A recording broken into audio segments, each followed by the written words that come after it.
আমি যদি তোমার সঙ্গে চলে যেতে পারতুম তো যেতুম। আমার সঙ্গে? হ্যাঁ, তুমি যে কত দূর থেকে হাঁটতে হাঁটতে চলে যাচ্ছ শুনে আমার মন কেমন করছে। বাবা, তুমি এখানে বসে কি করছো? কবিরাজ আমাকে বাইরে যেতে বারণ করেছে, তাই আমি সারাদিন এখানেই বসে থাকি। আচ্ছা, তোমার কি হয়েছে? আমি জানি না, আমি তো কিছু করিনি, তাই আমি জানি না আমার কি হয়েছে।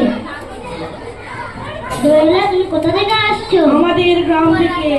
তোমাদের গ্রাম? অনেক দূরে তোমাদের গ্রাম?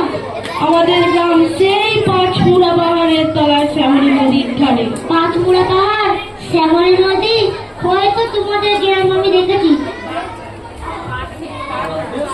তবে সে আমার মনে পড়ে না। তুমি দেখেছো পাহাড় তলে কোনদিন গিয়েছিলে নাকি? না, কোনোদিন যাইনি, কিন্তু আমার মনে হয় যেন আমি দেখেছি। অনেক পুরনো কালে খুব বড় বড় গাছের তলায় তোমাদের গ্রাম, একটি লাল রঙের রাস্তার ধারে। না, ঠিক বলেছো বাবা, পাহাড়ের গাছ আর গরু চড়ে বেড়াচ্ছে। কি আশ্চর্য! আমার ঠিক বলছো, আমাদের গ্রামে গরু চড়ে, বই কি খুব চড়ে। মেয়ে সব নদী থেকে জল তুলে নিয়ে এসে মাথায় কলসি করে নিয়ে যায়, লাল শাড়ি পরা।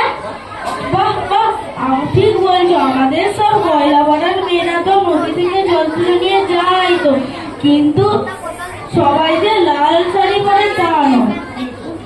কিন্তু বাবা, তুমি নিশ্চয়ই সেখানে ওড়ে বেড়াতে গেছো। সত্যি বলছি, তো এলাম, একদিনও এখানে বেড়াতে যায়নি। কবিরা যেই দিন আমাকে বাইরে যেতে বলবে সেই দিন তুমি নিয়ে যাবে না তোমাদের গ্রামে? যাবো, বই কি খুব নিয়ে যাবো। আমাকে তোমার মতো এখন পরিবেশটা শিখিয়ে দিও, এরকম বাঘ কাটে নিয়ে, এরকম দূরের রাস্তা দিয়ে।